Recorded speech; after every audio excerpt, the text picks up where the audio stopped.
Vamos a mais um resumo, falando agora dos dois primeiros presidentes da República Oligárquica.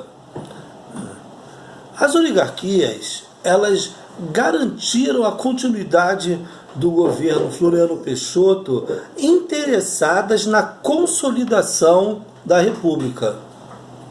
E o presidente Floriano Peixoto, o segundo presidente da República da Espada, conseguiu ir até o fim do seu mandato e passar a faixa presidencial para o primeiro presidente civil eleito, o Prudente de Moraes. O Prudente de Moraes, com a posse do Prudente de Moraes, o poder econômico finalmente tomou as rédeas do poder político. Prudente de Moraes tinha duas preocupações iniciais: pacificar o país e tratar da crise econômica que vinha desde o encilhamento lá no governo Deodoro da Fonseca.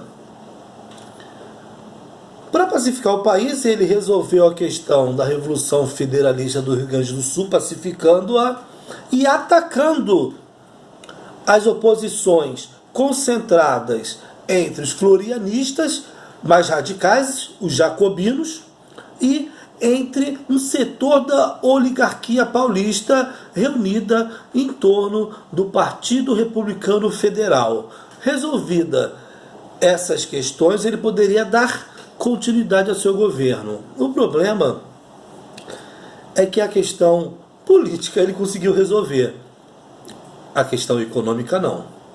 Então a crise econômica ela só se acentuou e ela foi mais dura e mais forte no Nordeste, fazendo com que as oligarquias nordestinas aumentassem a atuação dos seus jagunços, o endurecimento sobre os camponeses, o aparecimento do banditismo social, o cangaço, e também o aparecimento de movimentos messiânicos, quase sebastianistas, onde se destaca a figura do Padre Cício e do Antônio Conselheiro.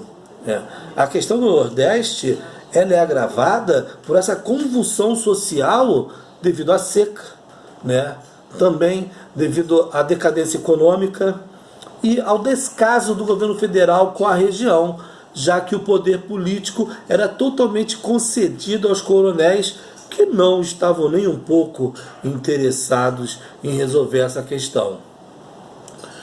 Por isso, o Prudente de Moraes, teve que enfrentar talvez o maior movimento de luta pela posse da terra e de resistência à opressão oligárquica nesse país, que é o movimento liderado pelo Antônio Conselheiro, lá em Canudos, na fazenda de Belo Monte, onde ele conseguiu no auge reunir em torno dele 30 mil sertanistas, religiosos, vaqueiros, provocando a reação das oligarquias, da Igreja Católica, do governo estadual, que, temerosos com o grau de independência daquele grupo social, resolveu pressionar o governo federal para enviar o exército e pôr fim àquele movimento. Assim se dá a Guerra de Canudos entre 1897 e 1898. A Guerra 1896 e 1897. A Guerra de Canudos talvez seja o maior confronto civil que nós tenhamos tido no país. O exército enviou para lá 4 expedições, as 3 primeiras foram sumariamente derrotadas e somente a 4ª, quando foi enviado 5 mil homens com até canhões, é que finalmente o exército conseguiu destruir Canudos, sob bombardeio pesado. Os poucos sobreviventes de Canudos viraram párias. Para onde eles iam eram taxados como conselheiristas e levaram até o fim da vida esse estigma, essa marca negativa, porque esse movimento foi taxado de maneira oportuna pelos governantes, pelas oligarquias, como um movimento monarquista e antirrepublicano, quando na verdade era um movimento de crítica social motivado pela fome e pela miséria. O segundo presidente eleito, também civil, Campos Salles, também ligado às oligarquias, ele tem como principal problema a resolver a questão econômica. É um governo que, igual Prudente de Moraes, herdou a crise econômica. Então, a crise econômica que atravessou, foi criada lá no governo Deodoro da Fonseca, com Rui Barbosa, atravessou o seu governo, atravessou o Floriano Peixoto, passou pelo Prudente de Moraes e chegou no Campos Salles, que tentou de uma vez por todas resolver o problema.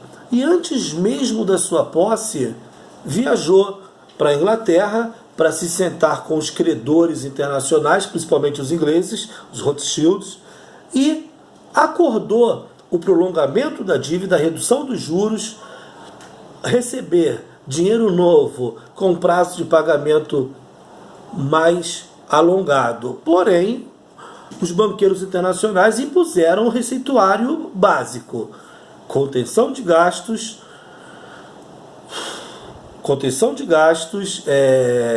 diminuição do crédito e aumento dos impostos. Essa política financeira, junto com o Food and Loan, salvou o Tesouro Nacional, mas agravou a crise social no Brasil. Piorou muito o empobrecimento da nação e atingiu não só os mais pobres, mas as oligarquias que ficaram sem créditos. E para resolver a resistência a essa política, a resistência popular, ele atacou como sempre se fez nesse país, com repressão policial. A questão das oligarquias resistentes a essa política econômica, ele resolveu com a política dos governadores, uma troca de favores entre o governo federal e os governos estaduais, onde, através da Comissão Verificadora de Poderes, o governo federal garantia a vitória das oligarquias locais nos pleitos eleitorais. E, em troca, essas oligarquias vitoriosas e protegidas pelo governo garantiam a sustentação do governo no Congresso Federal. Foi também sobre o governo Campos Salles que nós tivemos a consolidação da política do café com leite, que é uma marca da República Velha, uma política de alternância no poder entre as oligarquias gaúcha, mineiras e paulistas, representadas pelo PRM e pelo PRP, que durou até 1930.